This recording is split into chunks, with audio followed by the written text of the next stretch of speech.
Good morning India. परमात्मा का दर्शन कब होता है सर? बहुत अच्छा सवाल है। परमात्मा का दर्शन तब होता है जब परमात्मा आप पे खुश होता है। पर परमात्मा आप पे कब खुश होता है ये कैसे जानोगे कि किस कार्य को करें जो परमात्मा आप पर खुश हो। जिस काम के लिए आप बने हो, जिस काम के लिए आप भेजे गए हो, अगर वो काम कर रहे हो तो परमात्मा आप पे खुश होगा और उसी काम के थ्रू परमात्मा का दर्शन होगा। परमात्मा न मंदिर में है, न मस्जिद में है, न गिरजा घर में है, न गुरुद्वारे में है। परमात्मा आपके अंदर है। स्वयं को जब जानोगे तभी परमात्मा को जानोगे।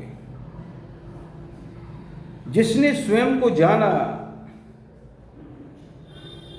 वो परमात्मा से मिला, परमात्मा का दर्शन किया। बुद्ध ने जाना स्वयं को, बुद्ध को परमात्मा की प्राप्ति हुई। महावीर ने जाना अपने आप को, महावीर को परमात्मा की प्राप्ति हुई। विवेकानंद ने अपने आप को जाना, विवेकानंद को परमात्मा की प्राप्ति हुई।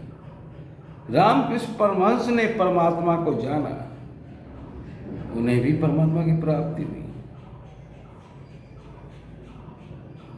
तो जिसने अपने आप को जाना उसे परमात्मा का दर्शन हुआ,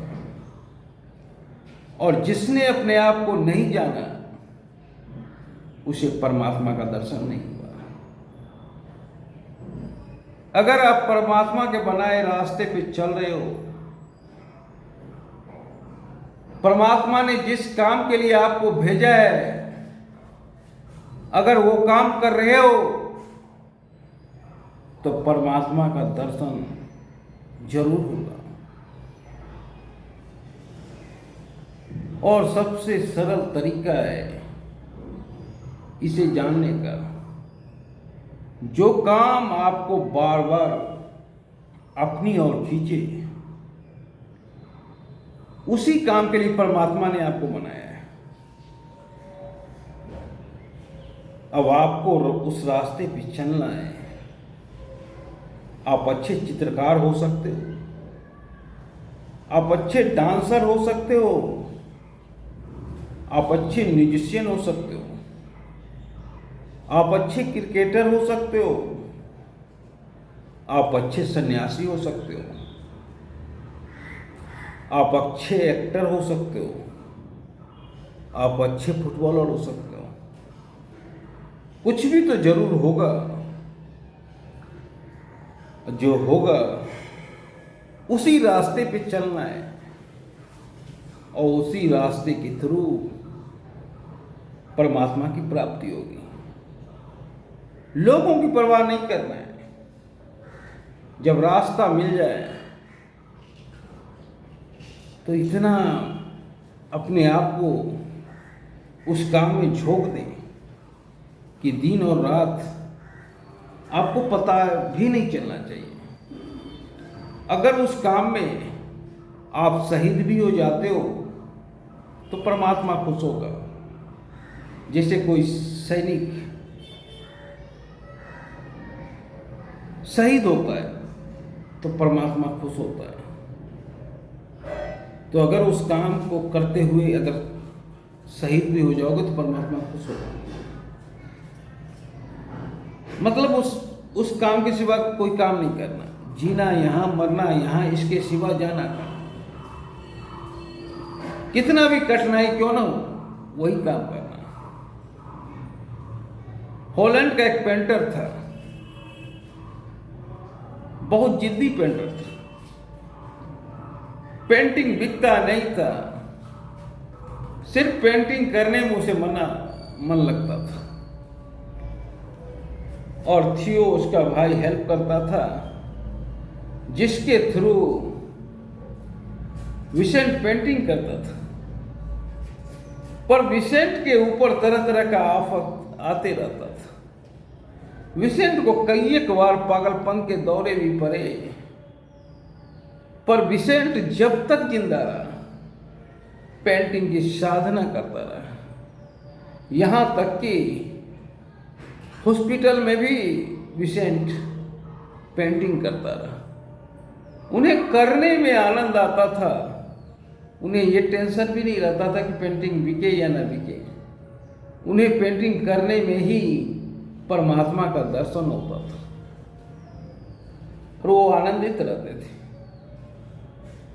बहुत कम एज तक वो जिए।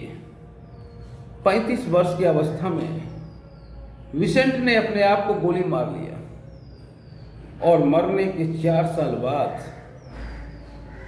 एक पेंटिंग बिका, सनफ्लावर, और उसके द्वारा विसेंट रातों रात आर्ट वर्ल्ड की दुनिया में बड़ा आर्टिस्ट बन गया।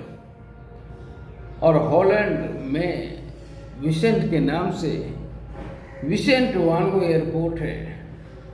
हॉलैंड की सरकार ने विसेंट वान गो म्यूजियम भी बनवाया है। जितने भी विसेंट के पेंटिंग हैं सभी पेंटिंग संग्रहित है।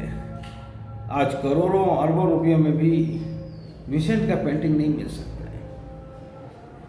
तो विसेंट के लिए बड़ा कठिन समय था।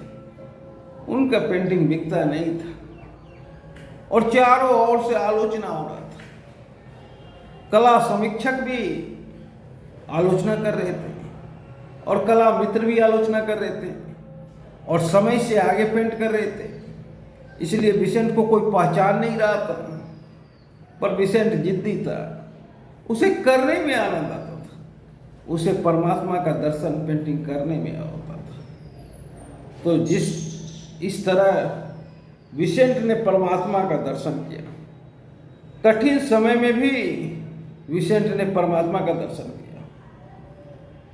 तो परमात्मा का दर्शन कठिन समय में भी हो सकता है और अच्छे समय में भी हो सकता है। आज प्रेमचंद को कोई नहीं जानता, प्राइमरी के शिक्षक को कौन जानता है। अगर प्रेमचंद ने साहित्य की साधना ना की होती और साहित्य में अगर परमात्मा का ना खोजा होता तो प्रेमचंद को कोई नहीं जानता। और अब हिंदी साहित्य जब तक जीवित रहेगी तब तक प्रेमचंद्र का नाम सब लेते रहेंगे। हिंदी साहित्य के साथ प्रेमचंद्र का नाम अमर हो गया। हिंदी साहित्य में ही प्रेमचंद्र ने परमात्मा की खोज की। तो कठिन समय में भी परमात्मा के दर्शन होते हैं और अच्छे समय में भी परमात्मा का दर्शन होता है।